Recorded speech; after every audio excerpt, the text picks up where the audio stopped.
From the mysteries of the universe to the mysteries of the unknown, this is Mysterious Realms with Mr. Cyber. Here is your host, Mr. Cyber. Hey everybody, Mr. Cyber here today. Thank you for being with us. Another lovely day here. I am pleased to say we have Mr. Bill from Brooklyn on with us today. Should have a nice little conversation. So without further ado, here is Bill. Hey Bill, are you there? Yeah, I'm here. Hey, thanks for joining me today, brother. I appreciate it. You're welcome. it's I spent most of my years in Brooklyn. I'm not in Brooklyn anymore. But oh, you're not? Okay, gotcha. I won't tell you where I am right now. No, you don't got to tell us where you are. You're fine. We can guess you're somewhere in the Northeast, right? I think that would be a presumption. Look, okay, you can just leave it at that.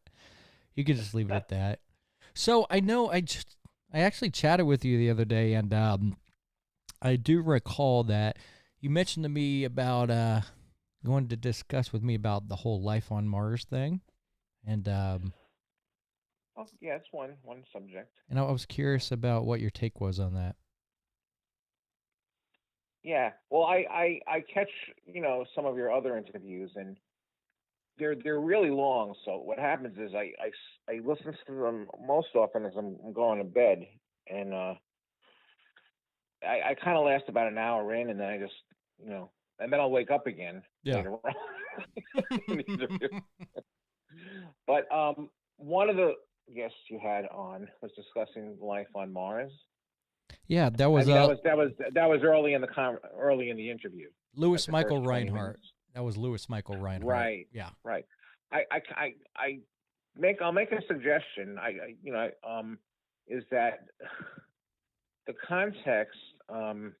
Like you went right into it with him. Like I had never heard of him, so I think you needed a little bit more, maybe 1 or 2 minutes of context and background before you got into his theories and stuff. Yeah. Or maybe I missed it. I don't know. But anyway, but moving on. So I just want to chime in really quick. So 𝗪𝗏𝗪𝗏, he is actually one of the head leaders of the Mars Anomaly Research Society. Organizers or leaders. So he's in charge of that. What he does, he partakes in deciphering imagery and everything that comes from NASA. He also is involved with a couple other individuals, and he's a spokesperson for like a individual I'm going to be interviewing later this year, who was in part of a Project Pegasus. So I don't know if you've ever heard about that, but I don't mean to interrupt you. I have not. No. So Project Pegasus was a so there's a lot of, and Project Pegasus has actually been well known. I know on the CIA website, it's funny, and I'm going to have to send you this off to the side.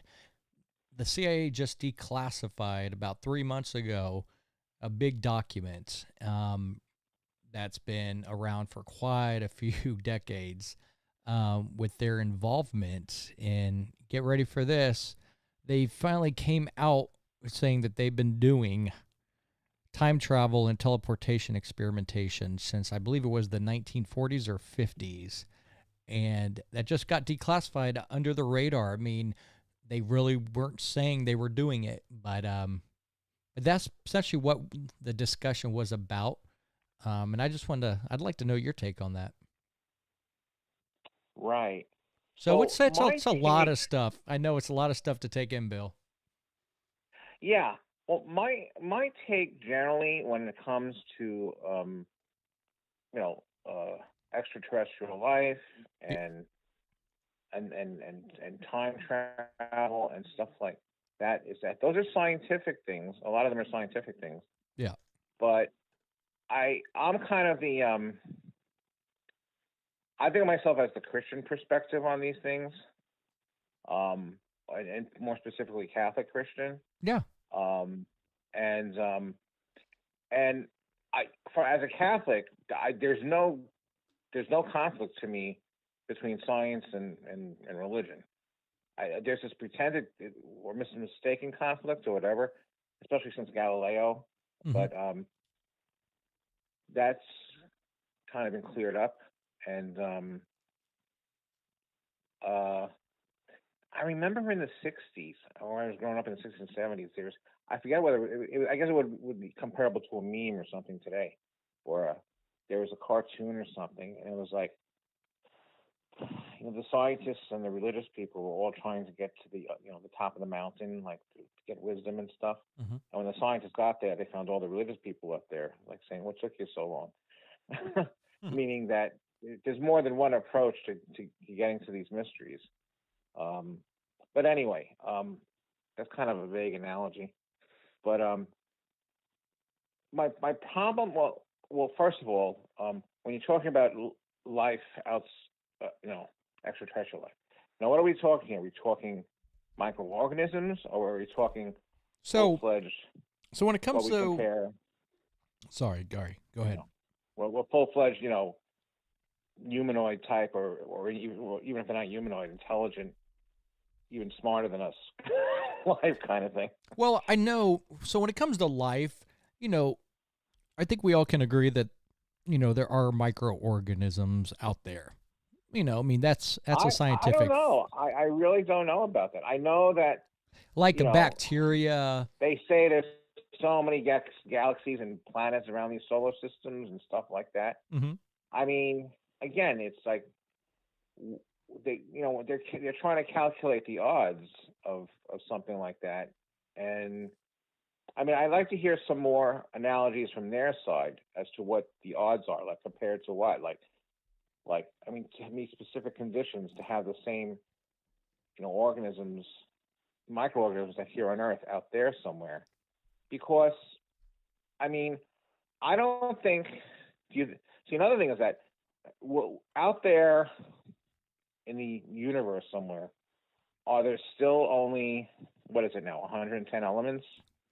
Or are there more elements that we haven't discovered yet? Well, there's more elements. Because if they're all the same elements, can they also make different combinations that we're not aware of?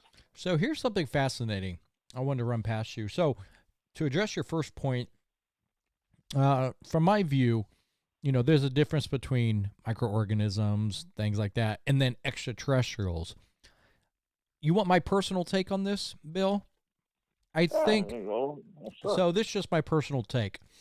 People say there's UFOs and aliens and they see them in the sky. Do I think they probably saw them? Yeah. But I think they're deceiving. I think it's an evil entity meant to confuse people. That's just my personal opinion. And okay, I'll let me respond to that, and you move on to your next thing. Yeah, as far as actually, my brother proposed that to me. I had thought of it already, but he was along the same lines of thinking. He's an evangelical Christian. Yeah. Yeah, I mean, I think it's a big topic. I know. Well, in the current, scientific epic, era, if the evil one wanted to deceive people, especially in modern technological society, like that would be a great form, a great appearance to take. That'd be perfect. I mean, because he's pandering to our curiosity in a way that people today would respond to it. So yeah, I expect that could be a very possible explanation. I mean, there might be some UFOs that are just military projects out there, But yeah, I'm pretty sure there are some projects that the military has been working on that we don't know about, and I wouldn't be surprised if some of these sightings are military craft, because I remember back in the day, like, what was it, the F-117, the triangle-shaped aircraft, everyone's like, oh my gosh, what's that? And that's before it became public. Yeah. And then once the government said, oh, here's what we have now, they declassified the plane, and everyone's like, okay, that's what we were seeing, the black triangle F-117 fighter. So I'm pretty sure we have technologies and planes that, not because they don't want to tell us, but because we don't want our, other countries finding out what we're working on. which is normal. Yeah, that's one kind of craft. But you hear people saying that there's certain craft, like they're standing still, then all of a sudden they'll just shoot off. Like it's at such a velocity from a standstill position. My father was a pilot, and he said we went during World War II, and then in 1967 we went down to Florida, and he was on the boardwalk to go over the ocean of Florida. Mm-hmm. He said he saw this light out there, and then all of a sudden it just like sped off somewhere. And really? You're talking about an experienced pilot, a guy who's an experienced pilot. Now, maybe it was something he couldn't. Let's put it this way, he couldn't explain it. Mm-hmm. And what was it? Could it have been something else? It's just what it says. It's an unidentified flying object. It could have been, who knows? But well, I've seen. Saying it was but that's not saying it's extraterrestrial light. Maybe it was. Maybe it wasn't. Who knows? Yeah, there's a lot of strange things out there. Well, it's really weird. There are a lot of strange things out there. I've seen some really strange things, and see, just because you say UFO, UFO doesn't mean aliens. It means unidentified flying object.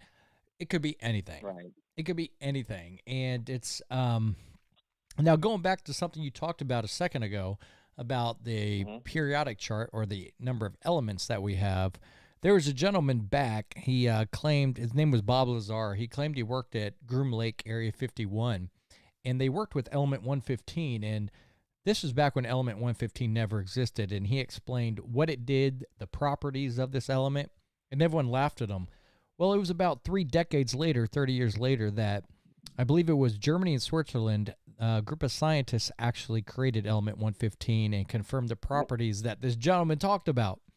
And well, did he at the time in what was it, 1945? You said a little bit after that. Okay, well, it was definitely before the 60s. Oh yeah, right? Yeah.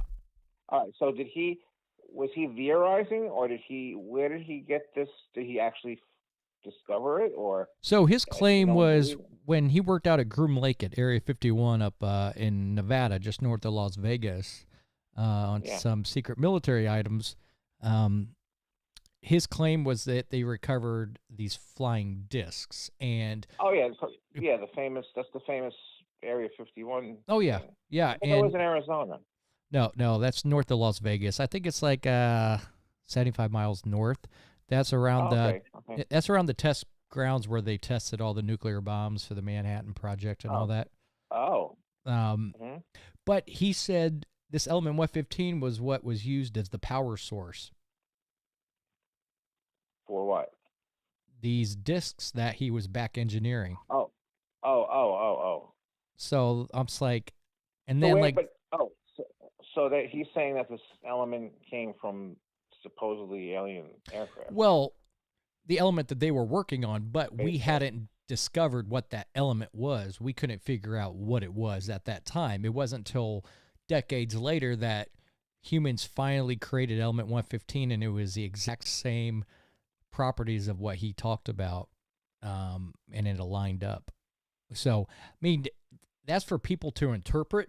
That's just what he was explaining. Okay, so now these now would that be considered like there's some elements near the end of the tape they consider what they call man-made elements. Mm-hmm.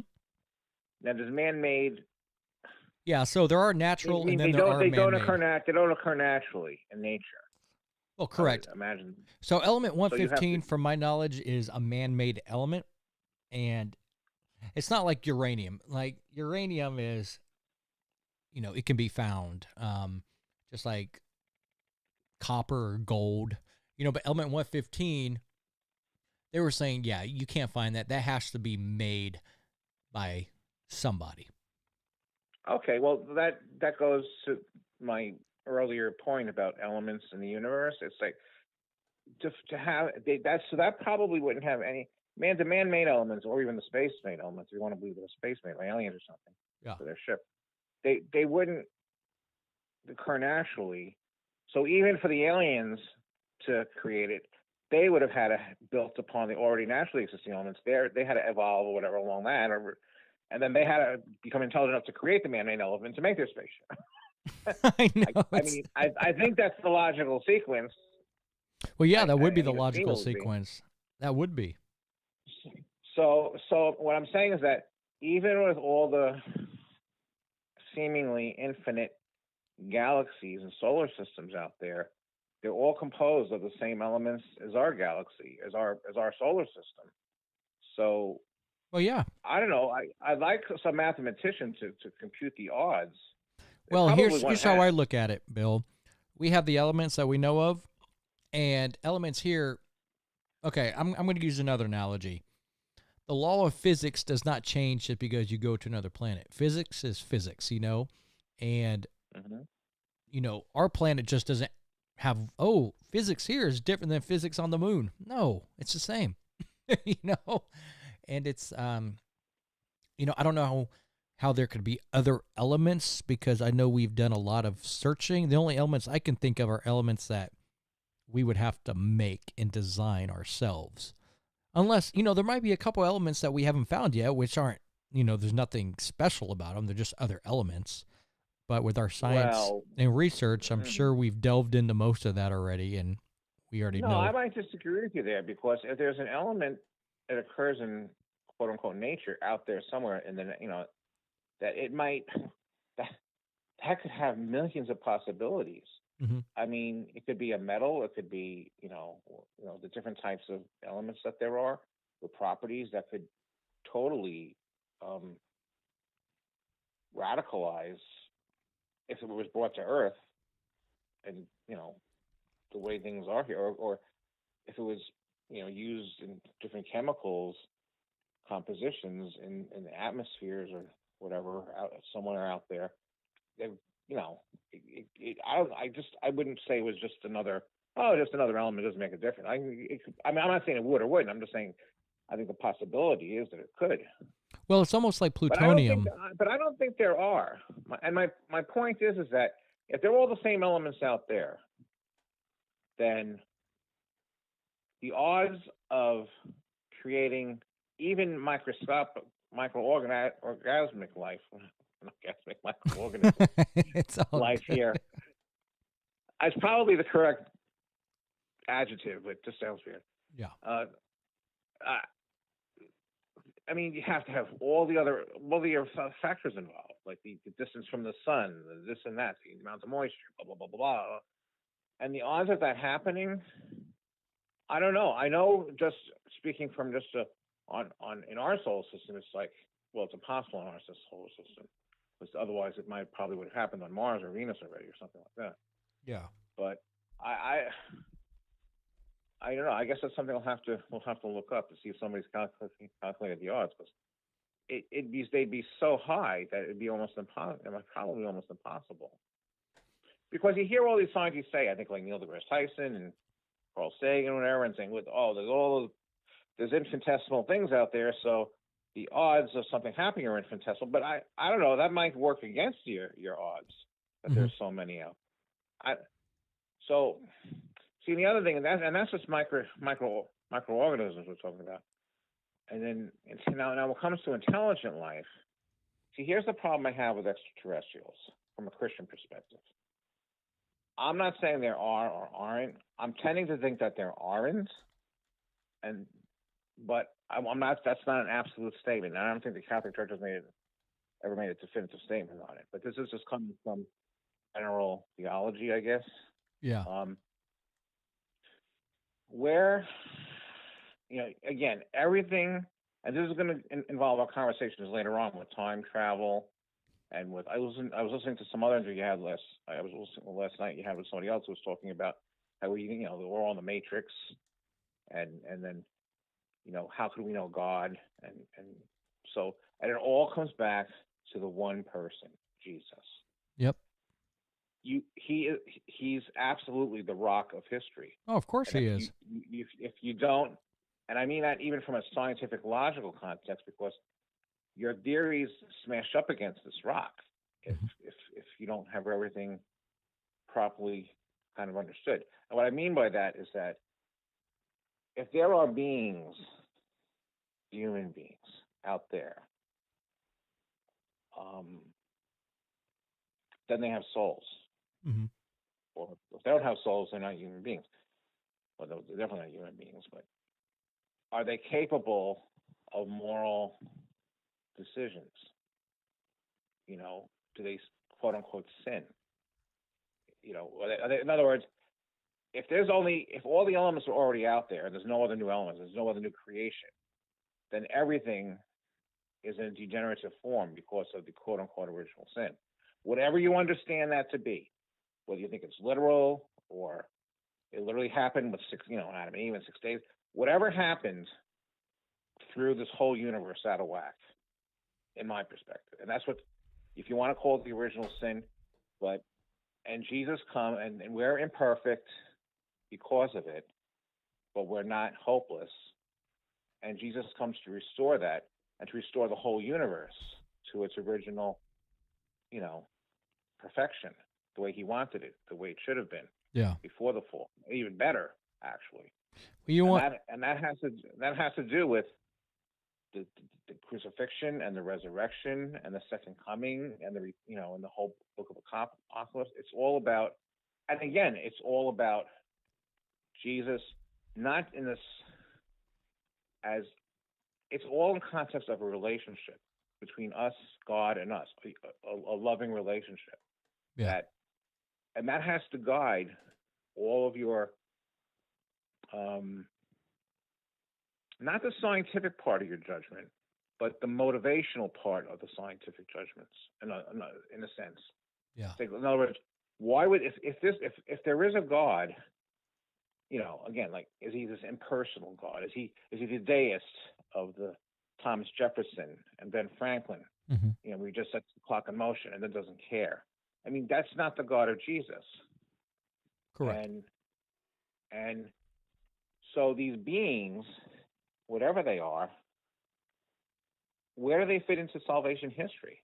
That's the big question. Well, here's if what they I think. Exist. So here's what I think, and might be a little bit different, but check it out. Go ahead. So Go ahead. I'm thinking. So we are humans. We, Jesus is the Lord, Savior, the Rock, and all that. And the Creator. Yeah, and the Creator. He's everything. He's the who, what, when, where, why. He is the as. He is the everything. Alpha and Omega. Yep. So here's how I look at it.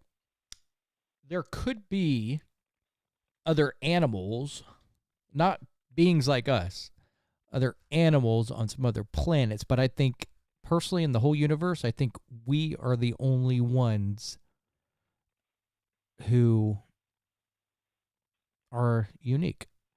There might be bugs or whatever on other planets, but I think technically we are the only ones in the universe who... I mean, just look at the great apes on this earth. I mean, how close they are to us in a lot of ways. But they're not in need of redemption. Well, yeah, that's exactly right. The original sin, but they're not in need of redemption. Now, let's say you have creatures out there that are even very smart and technologically more advanced than us. But I mean, you have intelligent gorillas and stuff and chimpanzees. But what makes them different is what we would call, I guess, a human soul. Mm-hmm. And well, I think we're the only ones that have the human souls. That includes, I guess, the ability to make some kind of moral decisions, I guess. I mean, do apes make moral decisions at all? Well, apes make decisions, but I don't think they make moral decisions like the way we do. I know as human beings... So that's what I'm arguing. So would it be impossible to have creatures that are even smarter than us? In other words, intelligence has nothing to do with morality. Well, honestly. Correct. So could you have smarter creatures out there that are creatures not needing redemption, but they're smarter than us? So they would just view us as for their own benefit, just like a chimpanzee or gorilla would. Like unless we were raised, if you were raised in a community of chimpanzees, they might adopt you as one of their own and blah, blah, blah, blah, blah. You might bond with them somehow, and they might feel some kind of obligation, some instinctual obligation to protect you or something like that. And that's the kind of relationship you would have with them, I guess. You would be one of their little clique or tribe or whatever you want to call it. Yeah. So, but unless you were raised with these aliens out there, they might not care about, I mean, they could be really intelligent, but they might be only seeing us as, are we friendly or unfriendly? Do they have resources that we need, or they don't have resources that we need? Why should we bother with them? Like they're just another species. But they're not even thinking species. They're probably thinking, I don't know. It's very fascinating, though, isn't it? But whatever they are, they wouldn't be in need of redemption. Now, there are probably some Christians, probably a very teeny minority, who think that, okay, way back when, before the flood,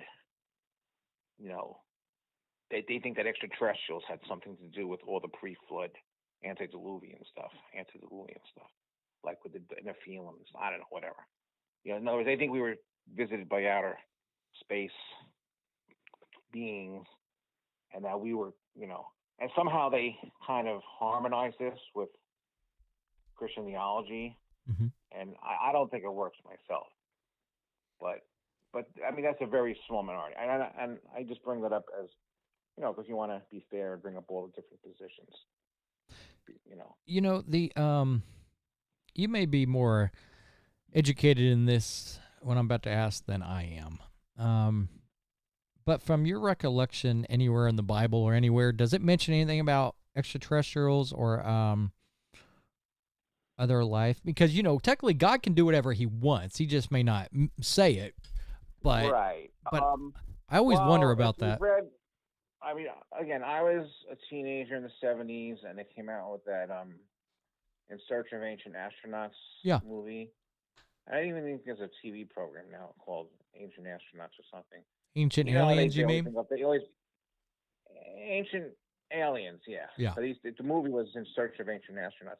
And they come up with, the Nazca plane, the Nazca planes in South America with the big, etchings in the ground that can only be seen from a height and all that kind of stuff.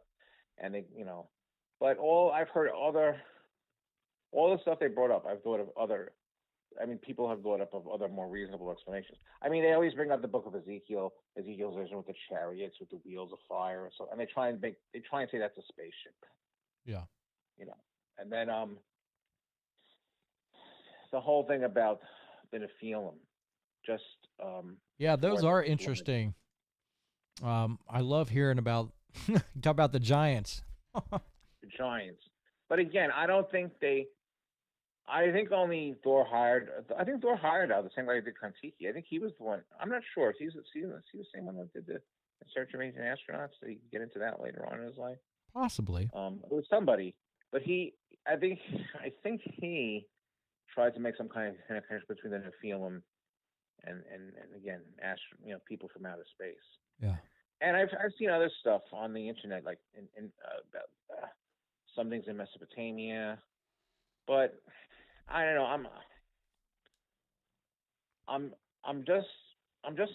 not buying it, not yet anyway, and I don't think I would. I don't think I will, because and the reason is because it's more theological than historical or archaeological. It's because, again, every human being who has ever lived, I don't care whether you're Adam and Eve or Cain or going back that far or to us today or the Middle Ages or ancient Egypt or even, 𝗍𝗣𝗞𝗘, Turkey, whatever. Whenever you lived, human nature has not changed. People are people. In those days, they had lust, they had adultery, they had stealing, they had, whether it was within your own tribe or you put yourself against another tribe, and maybe you thought it was all right to go rape the women in the next village because they were part of your village. But these human emotions and human characteristics, they what make us human. And human nature has not changed. We're all, whether going back tens of thousands of years, we haven't changed. And I don't think our intelligence has changed that much either. I think it's just the way, that old saying, necessity is the mother of invention. Well, we just came out with more inventions later on because people, not they had more needs or different needs, but they had different motives, like greed. All these inventions that Europe came up with in the 17th, 18th, 19th centuries all had to do with making money. And maybe it wasn't greedy, but it was at least profit, at least capital. They wanted more spices, so they invented boats that would sail around Africa. and then they got better compasses, and all that technological innovation came out from the same motives that people had 10,000 years ago. So human nature hasn't changed. And because of that, our emotional needs haven't changed either. And God knows those emotional needs. And Jesus fulfills all those needs as the perfect example and person and everything, and tells us how to do it for ourselves. And so when you talk about aliens coming from outer space, stuff like that, it's like you can't lose sight of the original purpose of God, is that we were created to know him, love him, and serve him, to be happy with him in heaven. That's it. It's as simple as that.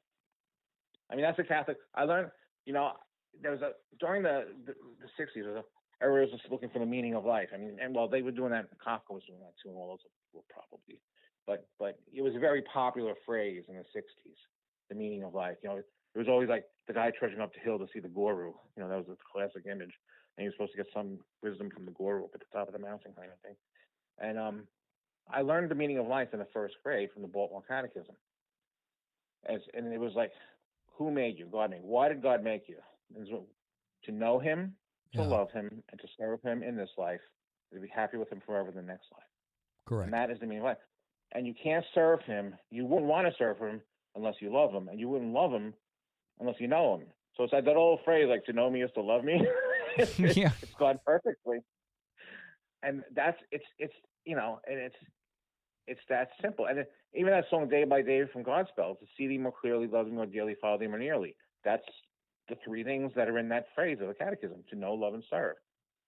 It's a musical version of the Catechism, to tell you. And I don't think the composer did that intentionally. He must have found those words from I think St. Richard of Chichester in England came up with that prayer. He just set it to music. He was a middle-aged saint. The only St. Richard I know, by the way. Hey, so I got a question for you, Bill. What? Hypothetically, okay, just completely hypothetically, let's say there were aliens or other life, all right? Let's just say, I'm just saying hypothetically, do you think if we found out about that would have a huge impact on faith and religion in this world? Off the top of my head, I would say it depends on what happens after the first contact. like, who are these things? And are they human? Do they want to talk with us? Like, what do they have to say? It's like, I think there's so many. Yeah, you'd have to see what happened. I mean, just their very existence, I don't see how that should change anything about your Christian faith. Well, yeah, because I know with my personal belief, I'd be like, shoot, that'd make it even stronger personally. Because I'd be like, well, shoot, okay. There's, I guess it varies person by person.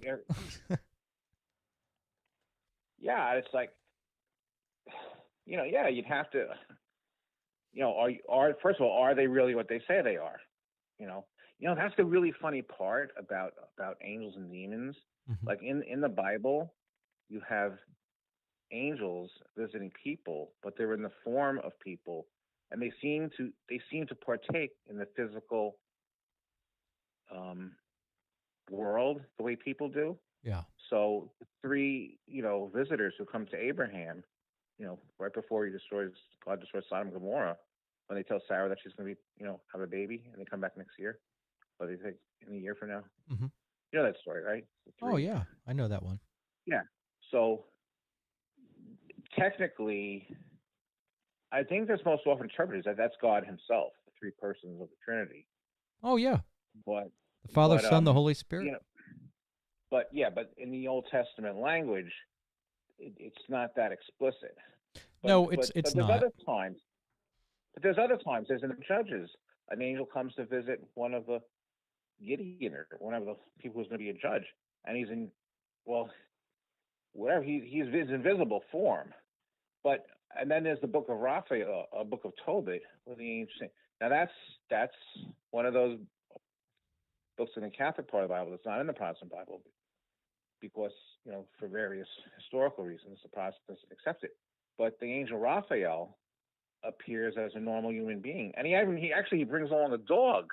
Now we're not told if the dog is real or not, which is one of my favorite parts. It's the only time I think a dog is mentioned in the Bible as having any kind of relationship with any of the people in the Bible. Yeah. A specific dog. It's not given a name, but it's just so funny that they mention the dog, you know? And he doesn't become a big part of the story, but they mention it. It's like really, wow, that's kind of interesting and fun. But anyway, yeah. So the angel is accompanying Tobit on a long journey to recover his heritage and everything. And on the journey, like he's eating and drinking and whatever, and we know that angels are pure spirits and they don't do that. But so even if he was just in the appearance of a human being, you might think he's like, you go to touch him and your hand would go through him or something, like a ghost or something. Yeah. But no, he's actually eating the food. But at the end of the book, it says that he just appeared to be doing that. He wasn't really doing it. So maybe God gives him spirit food that looks like food, but it really isn't food. I don't, it's like whatever. But so my point is that, these and demons, if good angels can do that, can demons do that? Oh, of course. Of course. A lot of them. So I think, and you recall this, let's go back to Lucifer. Lucifer used to be a great angel, but he had bitterness and he thought he could be like God or be God, and he was banished. And but if Lucifer came, Satan came, you think he's going to come all scary? No, he's going to come as a peaceful-looking being or angel, or I guess whatever you can envision to deceive. That's my take. Well, sometimes, yeah. It depends on who's dealing with his purpose. Well, we don't know his purposes, but who's his specific plan for that particular person. Mm-hmm. I mean, but I can't think of one biblical reference that shows a demon in physical form and doing physical things that I can remember in the Old, at least in the Old or New Testament, to tell you the truth. Yeah. I can think of good angels. I can think of good angels doing that in the Old and New Testament. But I can't think of demons doing it. Well, I know the woman, I forget what the girl or the woman that was possessed, and Jesus healed her, made this demon leave, some form of possession. Yeah, but that's always there. But the demons there are always working through a possessed person. Even in like St. Paul, well, yeah, the woman who was you're right. The apostle. I got what you're saying. The demoniac and across the lake, that goes. Jesus cast the demons, the legion that he cast. They're always in a person. First. Yeah, and not their physical body. So yeah, I got what you're saying. So they always use a body as like a caps, as a as a host or whatever. Yeah, as a host. What you're getting at is you've never heard any references of a demon showing up in their own physical type of body. Well, or in any kind of body that would be apparent to the person they want to influence. I got what you're saying. Okay. No. Now, later I haven't heard that either. In post-biblical times and historical times, I don't know. I think there's an anecdote of demonic. Well, there's one story in that Hostage to the Devil book. Yeah, by Father Malachi Martin. Yeah, Uncle Ponto and the Mushroom Super. Uncle Ponto and the Mushroom Super. Guess which one is the demon? Uncle Ponto or the Mushroom Super? It's Uncle Ponto. Uncle Ponto. Because the priest who does the exorcism just happens to be a very friendly person, and he used to be a good cook, and he used to make this mushroom soup that was delicious, and he'd share it with people. Yeah. So the demon hated that he was so nice to people, so he called him the Mushroom Super. Is that Mushroom Super? Oh, it's a really good book. And anyway, the demon, it's the only demon in all the 5 major stories in the book that actually manifests itself physically to the person. Mm-hmm. The person didn't possess the person. He was trying to possess the person. And this person, he was the only one who could see him. The person that, that the demon was trying to get into. But that's an instance of a spiritual, he was visible. He was, and he could, he could. I guess he could, in a way, you might say, touch things, because he would sit in the back. Oh, this is creepy. He would sit in the back of the guy's car, and I would see him in his rearview mirror. Oh my gosh! It's like that Twilight Zone episode. Yeah, giving me chills. I know. Imagine looking in your rear something like. And then, or he would hang on the roof and put his head over the windshield and peek into the car while he was driving. Oh my gosh! Look into the car and I peeked. I mean, but by that time the guy was so conditioned that he wasn't even surprised when he saw him. To tell you the truth. Yeah. What he says. But in any case, the whole point being, if these aliens came, first of all, they'd have to prove. Like, I don't know, they could eat and drink with us, and how do we prove that they're physical beings? I guess if there's enough of them and we touch their spaceship and everything. Yeah. I mean, that would only be from a Christian perspective. Most people would say, "Oh yeah, look, they landed and they came out and they were eating and drinking with us." And I mean, even Jesus says, "Look, I'm not a ghost. I ate a fish in front of you after the resurrection." You know. Yeah, so that's true. All right. So anyway, so how would I encounter? I have to give them a chance to see what happens. Well, a tree by its fruits. You know what I mean? Well, yeah. What they do. That's exactly right. I mean, you have to see how they react, what they say. That'd be crazy if they came to Earth. Let's just say, and we ask them some questions, and they're like, "Oh yeah, Jesus is our Savior also." Someone would have to. They'd have to say something like that to get me to believe them. Though. I mean, see, that's the part I can't. It's tough. I know. Can't see happening. You know why? Because even if they said, "Oh, he's our Savior too," but God worked through history here on Earth. I mean, He works it through the Israelites, through Moses, through the prophets. Mm-hmm. Like, well, what do you mean? Do you mean you were one of these lost tribes? Or you? How did you know about this? I mean, is it just like the Mormons? Oh, he showed up in North America, like unannounced. Sorry, Mormons, but I can't believe your story. No, I mean, I get it. I get it, and it completely makes sense. It doesn't gel to me. It's like, well, how would they know him already? I mean, that would have to be. Now, again, God could do anything he wants, but it's sort of, in a sense, it devalues the crucifixion and resurrection in a way, I think. Which is the main central part of everything. Right, and it's like, if they came and they said, well, we know Jesus and he's our salvation too, and he died for us. Well, they don't know what that would mean. That would mean that they're related to us somehow, to the human race, because. Well, yeah, you know what? You got a good point there. That's true. I never thought about it that way. They'd have to be related to Adam somehow. Yeah. Or the first people. You're right. They have to be. He came to save the human race. He didn't come to save. I mean, he came to save all creation, but I mean, creation was made for the human race, so that's just sort of the tag along. I mean, if you save the human race, you save the creation along with it. You might say. Oh yeah. Or you transform it, or you make a new creation, which is what Jesus is. He's going to renew all creation. Yeah. He's going to transform all creations. He's not going to make a new creation. Well, use the word new creation. Well, it'll be new, but in a different form. Yeah. So not new, but it kind of like a renovation. Yeah. That's the way I kind of got that's the kind of idea I have of it. Now, there's another thing I wanted to delve into, Bill, if you don't mind.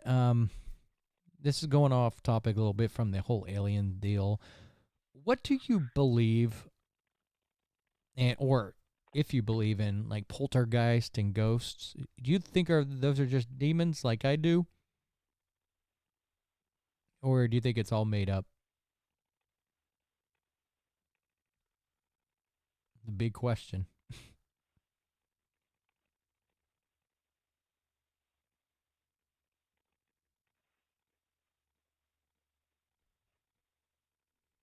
Are you still with me, Mr. Bill? Sorry, I pressed mute by accident. Oh, no, it's all good, brother. Yeah, we thought we lost you for a minute. No, poltergeists are, most of the time, like 99.5% of the time, are demons and stuff like that. Yeah. Ghosts, I'm pretty sure in Catholic theology, there's room for ghosts under certain circumstances. And by ghosts, I mean purely the spirits of people who have been human on Earth who have died. Yeah. They're not demons. They're not angels. They're not any kind of. There's nothing else that they could be. There's a spirit, and the only two types of ghosts I can think of is sometimes God will allow someone that you've loved and had a big influence in your life to visit you, probably in a time of your need. Like I read this story in one of these Christian magazines, it wasn't even a Catholic magazine, of this woman. She had like 6 kids and or whatever, and her husband had left her, and she had a job, and she was being run ragged and everything. And then one day she just broke, and she lived in like in a rural area, and she just left the house and all the kids in there and went down the hill, and she just kept walking, and she just abandoned them, like, and she was gone. I guess she was like 10 or 15 minutes, 20 minutes down the hill or something, half an hour, and her mother stopped her in the middle of the road and says, "You get back up there to your kids." and her mother had been dead for a long time. So either she was hallucinating or having a guilty conscience or something like that. But if you want to call that a ghost, I believe that's possible. The only other possibility is that the person needs help is the other way around, where, and this is where, again, Catholic theology comes in, because we believe in what's called purgatory, where a soul was not completely in love with God before it died and kind of needed some cleaning up before it went to the wedding party, and probably was way, near the bottom of purgatory, so and just needed help and needed prayers, and God will allow that person to appear. It happened to my mom in a dream.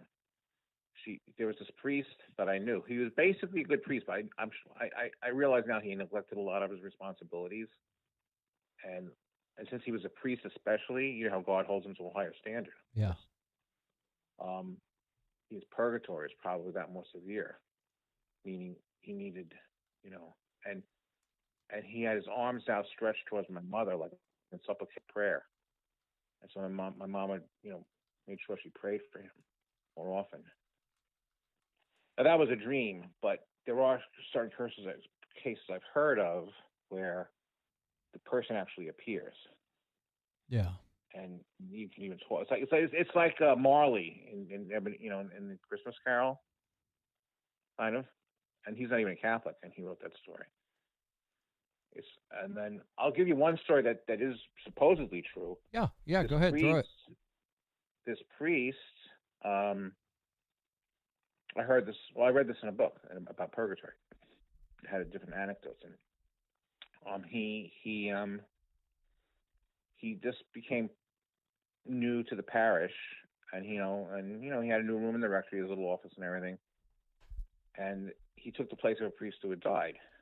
And he's working in his little office, which is probably connected to his bedroom or something. Mm-hmm. And he hears a thump in the office. He's in the bedroom, he hears a thump. He goes and he finds his book on the floor, off the bookshelf. And I was like, how did that get on the floor? It wasn't even on the end of the book, the rack of books. So it's mysterious, but he puts it back. And this happens a couple more times. And now he's getting a little freaked out. So he thumbs through the book, and inside was mass intentions for people who had died, for people to pray for the souls of purgatory, have masses said for them. Mm-hmm. But the priest who did them never did them. So he offered the masses for these souls, and once he had finished all of them, it never happened again. So that's, if you want, see, that would be, quote unquote, from a Catholic view, a good poltergeist. I got But it wasn't a demon. It's always, again, tie it back to God and his love. It's always connected to love. Yeah, that's all it is. Help. Whether you agree with purgatory or not, the motive is the same. These people needed help, and God allowed them, or God did something to allow them to be helped, even if you don't agree with that particular aspect of theology. It was still because of love. They were suffering, and they got relief. So that's where I stand on. Well, shoot, that makes sense though, because God got to think about this. God is an all-loving God, and it's how can I say? I mean, I know he gives free will. He's fair. He punishes the bad, but he's all-loving. And I got another question for you. This is something I think about a lot. I know it's not in the Bible, but I think about this, okay? And maybe he doesn't say it for a reason. But let's say in the end, after the judgment, this is going to be tough, but it's something to think about. What if he actually ends up forgiving everybody and saving everyone because he's all loving? You think that could be a possibility? Not going to happen. Yeah. Not going to happen. Yeah, I think the same. You know why? Because God is the one who chooses. People send themselves to hell. God just sort of like puts the imprint on the final edict. I mean, yeah, in the Bible it says, be gone from me, you on the left who didn't feed me when you're hungry, off to the, punishment prepared for you. Well, it all comes down to free will. Yeah, basically, but God's saying that because they chose that. So he's just executing the sentence, basically, that they've chosen for themselves. And he takes no pleasure in that. I mean, Ezekiel says, I take no pleasure in the death of the sinner. Yeah. And I don't think he just means physical death. I mean eternal death too. Sending them to hell. He doesn't take any pleasure in that. But that's what they chose. So he's just granting their wish. Yeah. Well, that's where the free will thing comes in. Sad. He's all loving. He gives the free will. But at the same time, how are you going to use that free will? And it's a lot of people don't think about that. They're like, well, why would God punish somebody? Well, he gives people free will because he loves them. If you didn't love someone, you wouldn't give them free will, but at the same time, you want them to make the right decisions based off that. And if you don't, he still loves you because he gave you that free will, but at the end, you got to face the repercussions. I mean, and knowing if God is who he says he is, and God is love, he would have given you every opportunity to repent or change your mind or whatever before that judgment. I mean, it's never even too late. I mean, there was a joke this priest was giving us a sermon about forgiveness and purgatory and everything. He had a sense of humor. He goes, you see these mob movies and this mafioso guy or something. He's like done all these horrible things, but he's raised as a Catholic, so at his death, he gets shot in the street or something on his deathbed, not his deathbed, but his death sidewalk, you might say. Yeah. He somehow reaches down into that last thing and says, and he's truly sorry because I've led a bad life. I'm really, really, and like, it's not like, and the priest goes, it's not like Star Wars, like Darth Vader. Like, he doesn't just become an angel right away. He goes, that guy is going to be in purgatory a half an hour if the place closes down. Oh my gosh. Oh my God, that's too funny. There's a price to pay. Yeah, he'll if he's really sorry, he'll be forgiven. But it's not like poof, instant angel. You gotta face the music. For what you've done. Like, even here, you know what I mean? It's like it's a tricky thing because like the forgiveness, it's like, even here, even on earth, like if you've stolen something and then you're really sorry later, yeah, God will forgive you if you're really sorry, but don't you try and make amends to the person you stole something from, especially if it was a significant theft. Like, it's one thing if you steal $10 from, whatever, some businessman. Well, you know what? Here's how I think about it, though. $10 tip on the table, and you go and pilfer it, the $10 tip. So you're stealing from him, you're stealing from the waitress. That's one thing. But if you stole a lot of money from someone who couldn't really afford it or something, wouldn't you try and make up for it? Like, that's kind of like purgatory in the Catholic thing. It's not, yeah, you're forgiven, but you still, and yeah, God, you're forgiven because of Jesus' sacrifice. But, if you have the opportunity to make amends to the people you've hurt, like, you should try and do that. If it's, well, the way I put it in perspective, Bill, is like this. So everyone thinks, oh, I just took this. Well, people don't think about the bigger picture. You taking something will have an effect on that person, but then what effect will that effect have on somebody else? It's like a chain reaction. You know, it may not just impact that one person, but that person might, whoever they took it from, might take it out on somebody else, who then that person might take it out on somebody else. You see what I'm getting at? It's like the domino effect. Yeah. So everyone thinks, oh, it's just between me and this person. No, but you don't know what the after effects are. That's right. And you can't worry. I mean, there's always a balance to strike. I've run the gamut. Mostly, there's two extremes. There's what's called scrupulosity, and then the other extreme is called presumption. Mm-hmm. Scrupulosity is that every time you've done something wrong, you have to make up exactly for it. Like it's like you become like a bean counter for all your own faults and sins and everything, and it could drive you crazy. It's like obsessive compulsive behavior. And if you compare that in the psychological field, it'd be like obsessive compulsive behavior. Then there's presumption, which is like, oh, I can do that, but God's going to forgive me. So you just keep sinning more and more, and don't worry, God will forgive me. God will forgive me, and that's presumption. That's the opposite end of the spectrum. Yeah. So you have to find that in the middle where, you know, you've done something wrong, and you're sorry for it, and you know God will forgive you, and you know you try and make up for it if you can. If you can't, then maybe you do something substitute for that, like an almsgiving or volunteer time and for a little while, helping in the homeless shelters, whatever. You know, you know, if you can't make it back specifically to the person because you know it was you never see that person again. You don't know where they live or nothing. You can't make amends to them. So you offer, you know, you do a little almsgiving. So almsgiving for the right reasons covers a multitude, you know, of sins. Yeah. Does that both? Yeah. Interesting. Interesting. But the one other thing I want you to get to back to the science for a second. Oh yeah, is, I love the science. Time travel and the transporter stuff. Mm-hmm. Like that's purely scientific. I don't think it has anything to do with religion. It has to do with molecular things and physics and everything like that. And I think that's like any other technology. If it can exist, if it does exist or it will exist, it's just technology, and it can be used for good or evil. Well, you know what? Can I say some? You know, there are currently, in a way, time travelers right now. Do you know who they are? Was this in the thing? I fell asleep on that one. Yeah, so there's actually people time traveling right now. But it's a fractions and fractions of a millisecond. You know who those are? Yeah, those are the ones going to the space stations and stuff. Yep.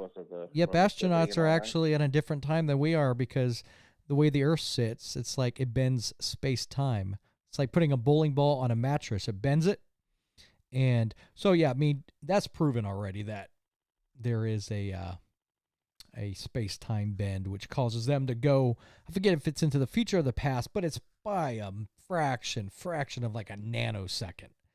And I don't think God will allow history to be changed at least in any significant way, because the Christian religion is one. It's linear and it's historic. Mm-hmm. It's not like this like Hinduism or something where there's like the cyclical, never-ending cycle of rebirth, including the universe and everything. Gosh, how annoying would that get? I got to come back. Topic you got to talk about one time. I got to come back and pay taxes again. Yeah. Even more? Well, you don't have to live a second lifetime for that. Just wait for the president. Well, you know what? I think with science, can we do a lot? Of course we can. But I think it has to stay within God's realm. Not realm, but it has to stay in the box, you know. It can't break laws of physics. It can't go beyond what God allows us to do. But of course, we're going to have science and scientific breakthroughs. But at the same time, God's not going to allow us to, you know, ultimately go into different dimensions and this and that. At least that's my take. Yeah, but even if we did, I don't know if it's possible or not. But let's say it was possible. It's not going to change. I mean, if you compare it, I'm not saying that they're saying that this would happen, but I'm just sort of like doing a preemptive strike. It's not going to change anything about theology or Christianity or our relationship with God or anything. It's like You going? What's another dimension? I don't know. Like, I mean, let's say you go. I don't know. I don't. So I what just 2 dimensions is like? Okay, so imagine if we were living in 2 dimensions, we'd be a drawing on a piece of paper. We wouldn't understand what this 3D stuff around us was. Then you would still have to have thickness in 2 dimensions. You still have to have. You'd have length and width, but you'd still have to have some kind of height, no matter how infinitesimal it would be. no, I mean like if you draw a stick figure on a piece of paper, that stick Yeah. figure can't understand me jumping in the air. You know what I mean? Because their reference point is on a piece of paper, drawn on a Because piece. it can't leave the piece of paper. That's Yeah. why. So it's like us living in our 3-dimensional world. We can't even really fathom what a 4th dimension is like, or a 5th. Okay, but let's say there were a fourth or fifth dimension, and you jump into them somehow through science. Mm-hmm. Like, how does that affect your eternal salvation? Are you trapped in oblivion forever? Is there another civilization out there? And like, where do they stand in relationship to Jesus? It all comes back to the foundation stone of Jesus, the rock. Like, how does that all? Because Jesus is a human being. He's God and he's human at the same time, and he lives in history. Yeah. And he said, but he's also the creator. He's eternal. So where's all this thing? And if it exists, he created it. If there's another Correct. dimension, he allowed it to happen and created it. So where does it? How does this all relate? I mean, you could wind up trapping yourself like in a in a subterranean cave and getting lost and being in that cave forever and dying in that cave, and then you go to heaven. Well, you know what? I think though even though we're talking about science and eternal salvation, to me they're 2 totally separate things. Because if things do exist, that's because God allowed it to. It serves a purpose that He has. So, I mean, I can understand that. I don't think they have anything to do with each other. Because we were told specifically, what we need to do to gain salvation. And that's not going to take away from. So if somebody believes in aliens, let's just say, but they're deep in the Bible, their faith, their religion with God, Jesus, all this stuff. I don't think if they believe, there might be other life, that's not really going to affect their salvation. Because if there is other life, they believe, okay, well, it serves God's purpose for a reason, and everything that exists was made by Him. You know what I mean? Mm-hmm. So I don't think it matters if they're both combined, because ultimately they both were created by God for His will. Yeah. Well, I guess I'm kind of saying, I'm saying your spiritual state is irrelevant, like you're saying. They're not connected to the science and technology stuff. I mean, in one sense, it's irrelevant. It's irrelevant to the sense in that if you're a good person, basically a good person, and you're trying to live the life that Jesus wants you to live, and you're saved and all that, and you wind up going into something, you're a scientist and you're really brilliant, and you wind up going to another dimension, it's not going to change your eternal destiny. Oh, of course not. I mean, you're still love Jesus and you're going to heaven. It's like, but you're kind of like, what you do with that knowledge and that science that your God-given brain you got, and you used it to discover this stuff, how you use it and how it, is totally, well, you would probably use it according to your own Christian principles that you're that good a Christian. But my point is that it's not.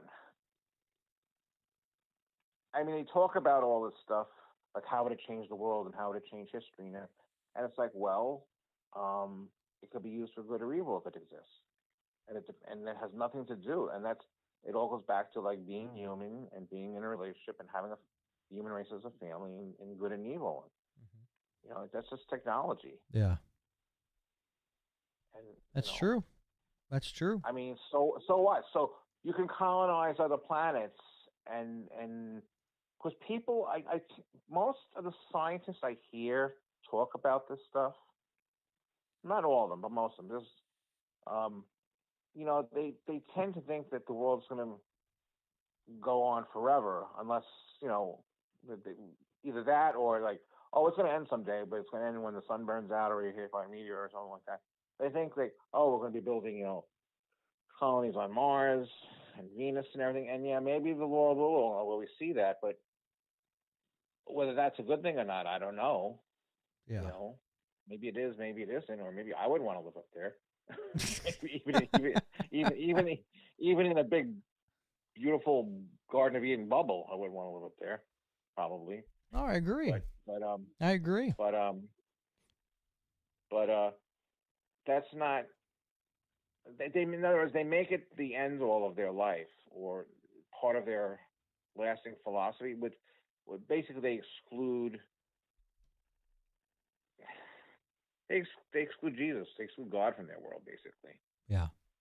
And it's like, they become masters. They think they're masters of their own destiny, but there's always that luck factor they can't explain. I think that, it's like the most perfectly laid plans of mice and men, and it's like, oh, we forgot that, or a mouse comes along and crawls into the engine or something. It's like destroys the spaceship halfway to Mars. So, oh, we didn't plan on that, or maybe we did plan on it, but we got it anyway, and oh my that gosh, wasn't supposed to happen, or something like, what I mean? Yeah. Oh, by the way, I wanted to mention I reached out to the Archdiocese of, I think it's Indiana or Indianapolis. They have I guess they specialize in exorcisms. And is that from the second one I sent you? That's the most recent one I sent you, right? yeah, I believe it is. I sent you two. Yeah. And then So I finally reached out to them the other week, see if they'd be interested in talking, and it sounds like they are. They're going through their schedules. There's one priest there. I forget his name off the top of my head, but that's what he specializes in, exorcisms, and he wants to do an interview about it. Because I guess he wants the world to know, no, God is real. This stuff really happens, and it's, I think that should be very fascinating to hear his point of view on this. And because what I want to get at is what he sees, like what direction does he see? Because we know there's demonic possessions happening constantly. It's just a lot of people might not see it because it'll seem, oh, that person's just how they are. And with the times we're going through, a lot of the stuff seems pretty normal to the average person, right?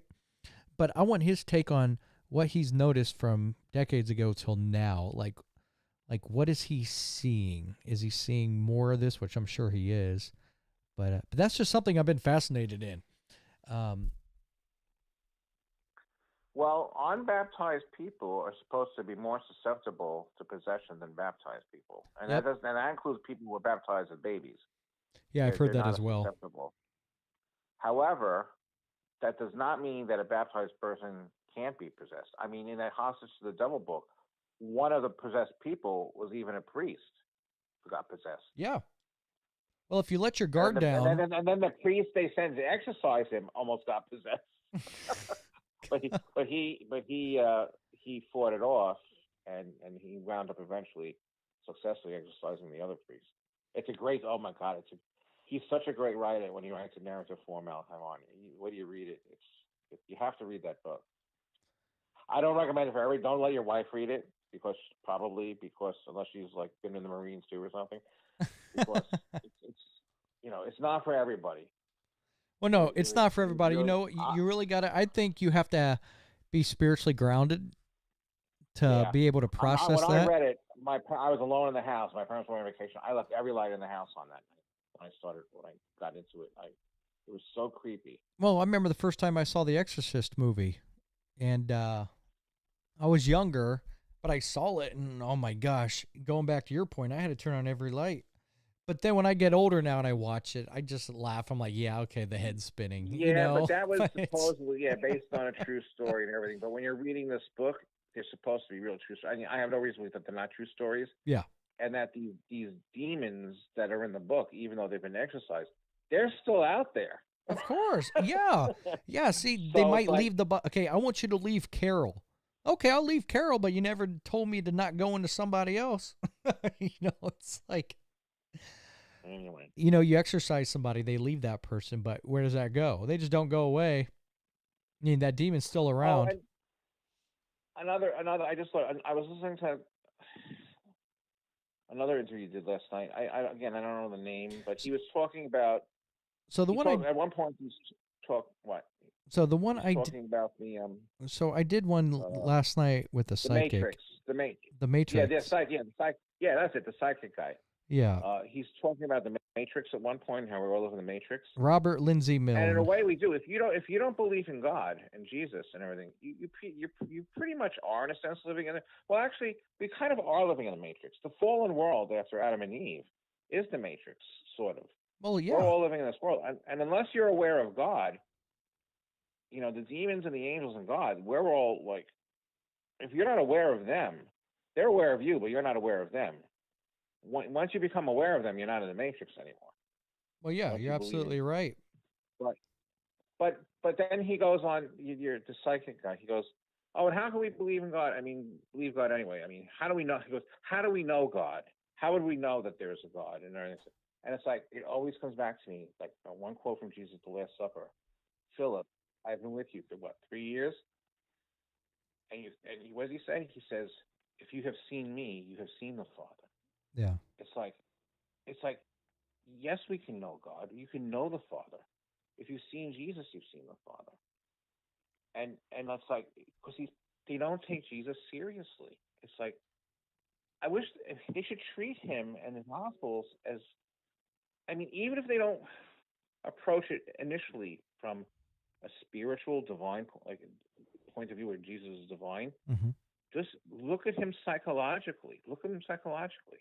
It's like, as a human being. I mean, last Sunday's Gospel at Mass was the one where, it's the cleansing of the temple. And he drives out and then they ask, well, who's authority to do these things by? Blah, blah, blah, blah. And then the crowd wants to make him king or something like that. And he escapes, or they want to stone him. And one of my favorite passages from the New Testament, it says that Jesus, he needed no one to tell him about human nature. That is such a powerful statement. I mean, he needed no one to tell him about human nature. It's like he knows the inner workings of every human mind. I mean, not just specifically each person, but he knows how the human mind works. He's an expert at it. And he knows it most of all because he created it. And not only that, but he has one of his own, and an untainted one. Not untested, but untainted. And it's like, oh my gosh, that is such a powerful statement. And so when people they just don't take, I don't understand how they should take him more seriously. It's like, really. Well, you know what gets me? Here's something really. Read the Gospels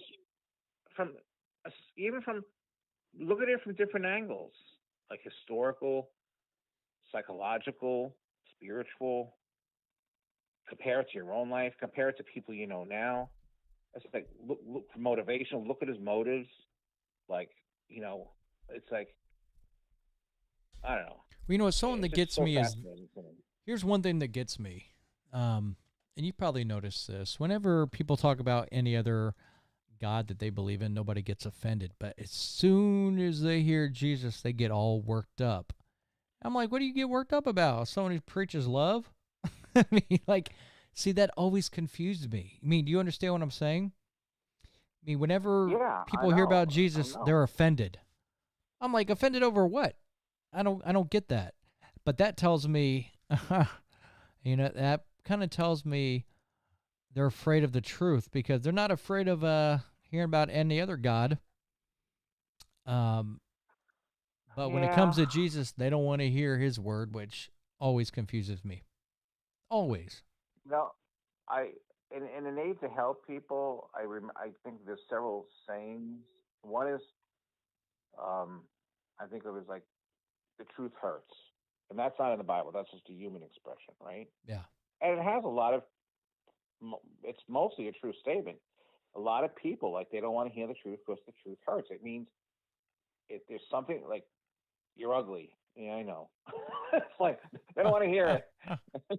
Oh my gosh. And it's like, or it picks out your faults. The truth hurts, right?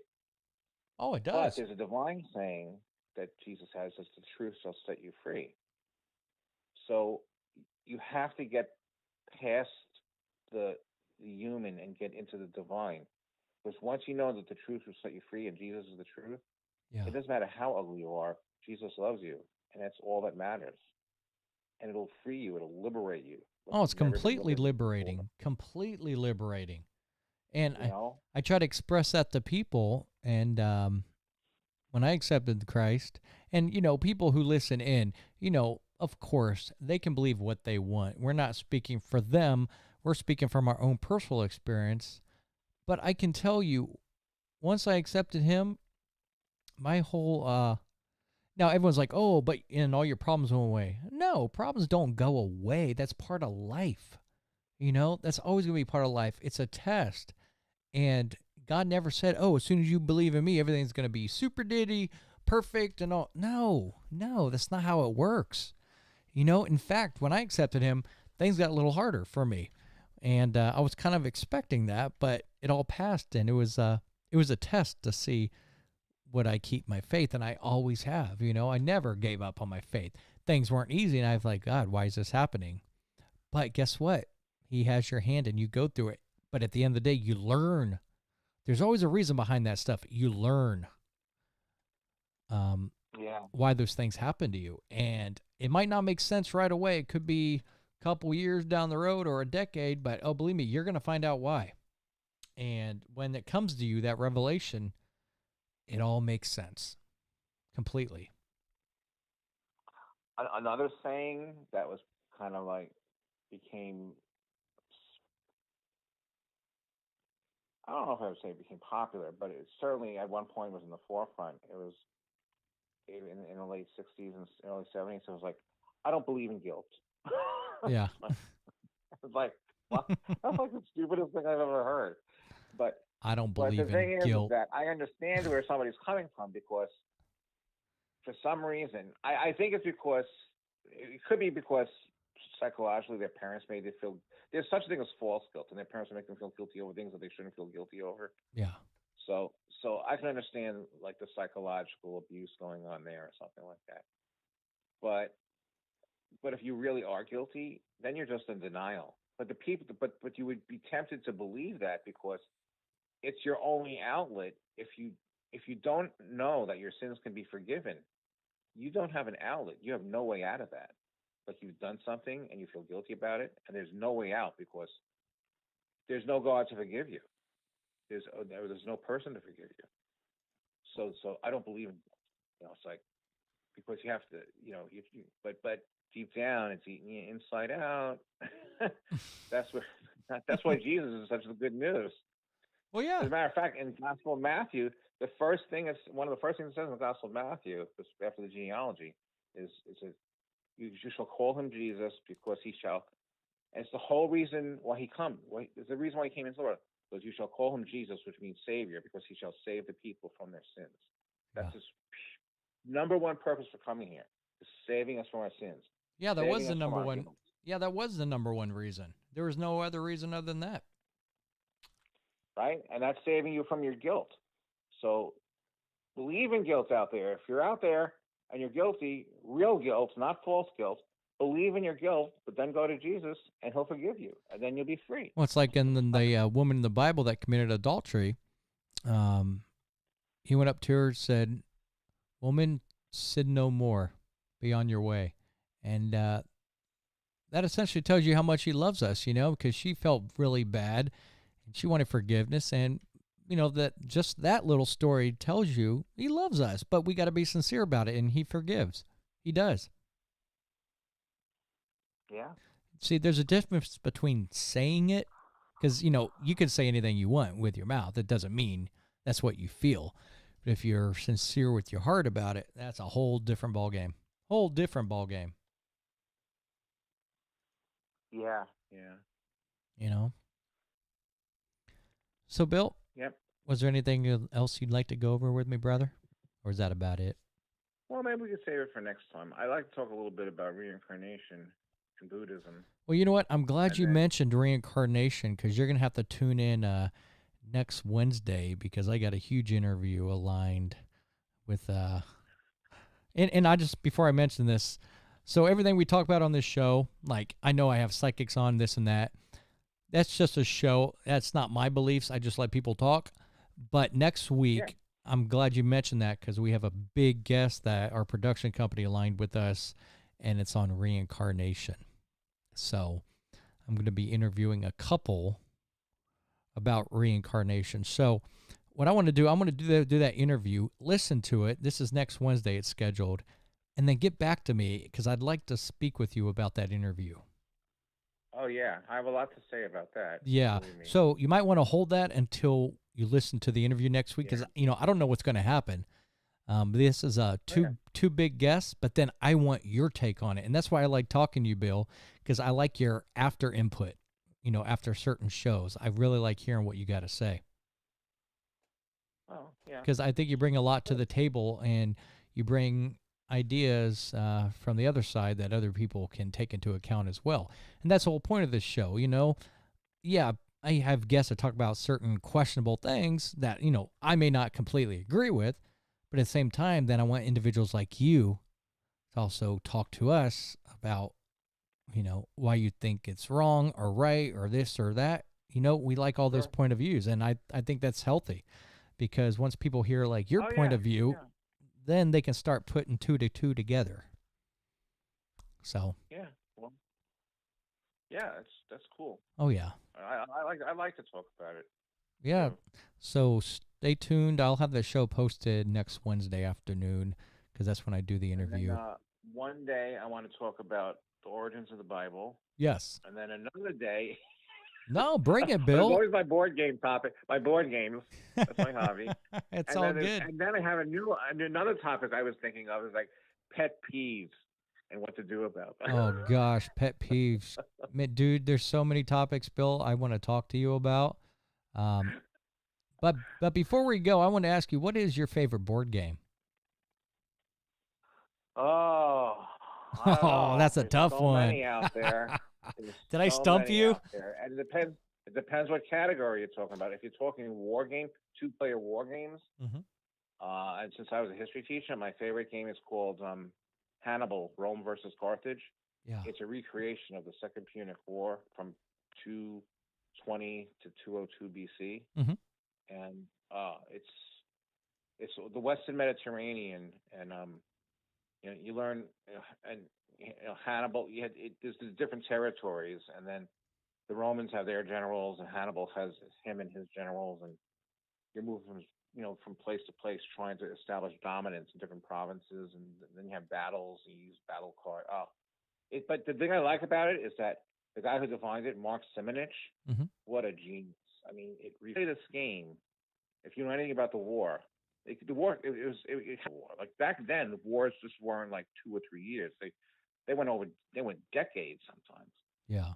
And he just captures the flavor of the whole historical period, and not only that, but the different personality traits of the generals and their specific tactics that they used.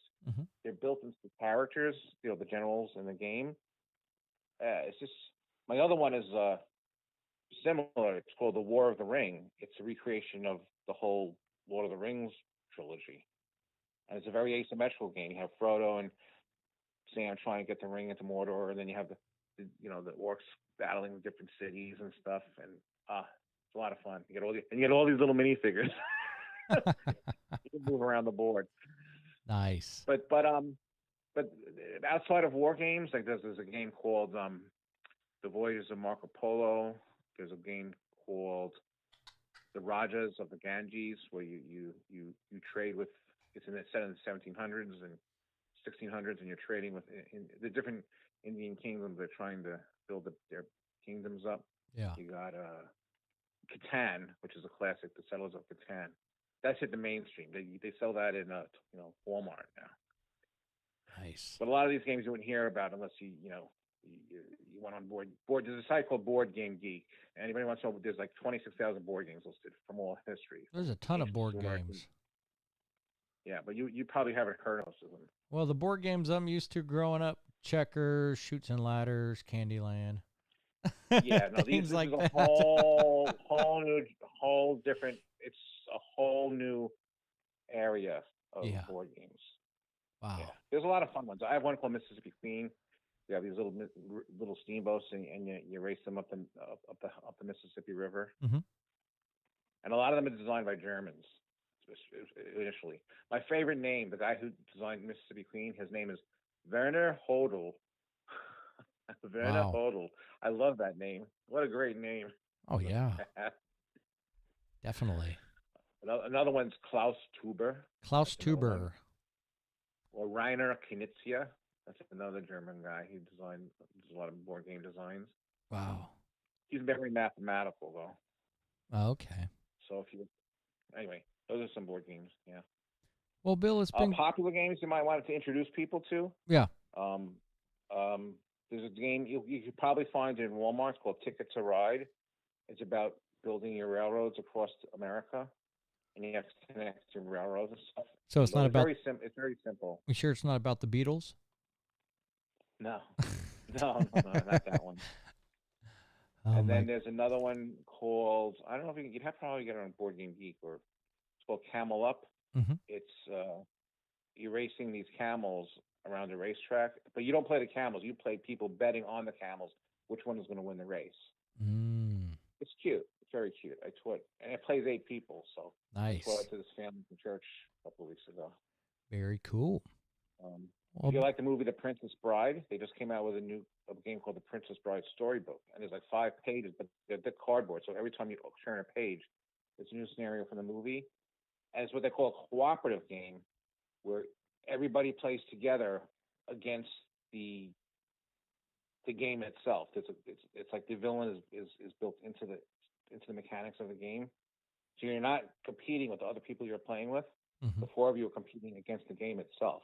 Yeah, okay. It's cute. It's cute. Nice. You know The Princess Bride, right? Oh, yeah, gosh, I've seen movies. I've seen movies. Yeah, that's like a classic. That's a new American classic. It's if it was a music, I'd say it's up there with The Wizard of Oz, except that The Wizard of Oz has music as well. That great. That's a classic. Yeah, although I gotta tell you, The Wizard of Oz is, when you really think about it, I mean, the wizard is, what a bastard. He sends them on a death mission. He literally sends them on a death mission, and they come back with the broom, and and it's like he gets away with murder. He would have, if they had gotten killed, he would have gotten away with murder. Yeah, he just sends them away to get them out of his hair. It's like it's almost like it's such a strange, twisted. When I got older and I started thinking about it, that's really twisted. It is. Don't you think? It is twisted. It's completely twisted. It's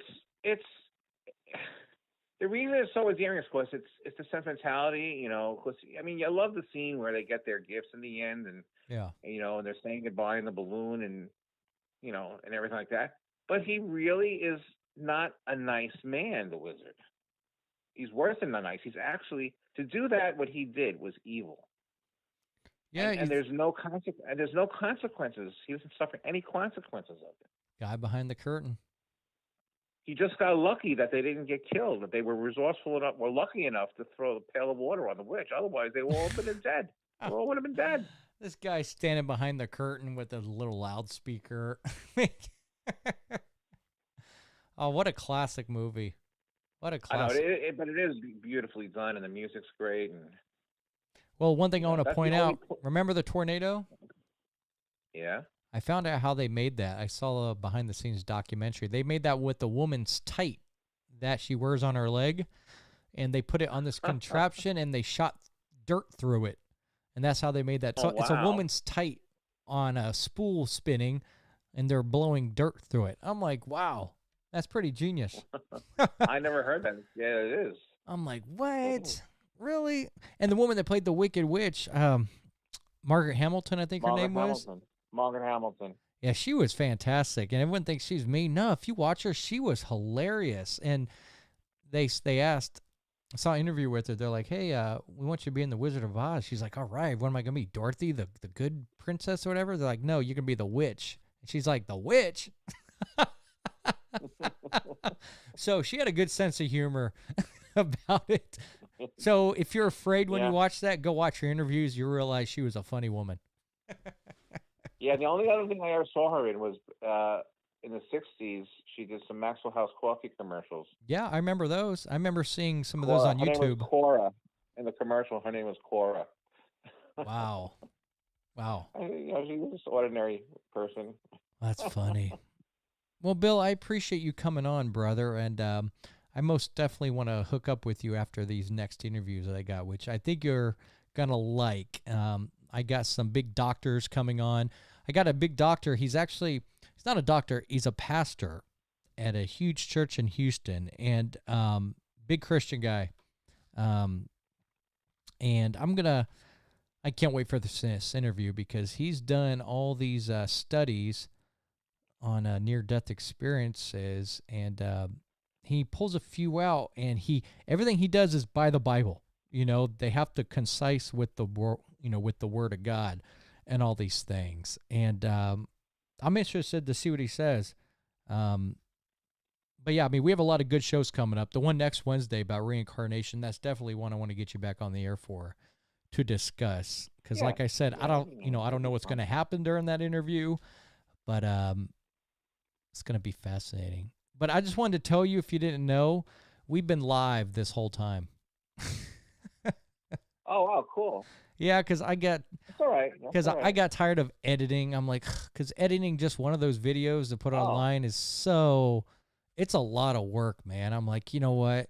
I'm just gonna do this one with you live, then I can download it and edit it. And so yeah, you've been live you've been live with me now, and we've had a ton of people listening in. Tons. Oh, you should have taken some callers.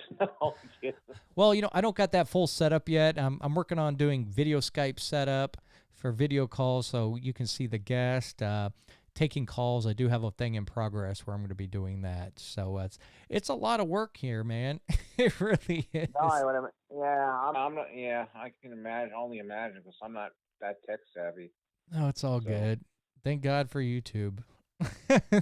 It's a lot of work. But but it's been great talking with you, Bill. I really appreciate you being always. It's fun. You know what? I don't personally know you, but you know what? Just talking to you, man, you're another brother.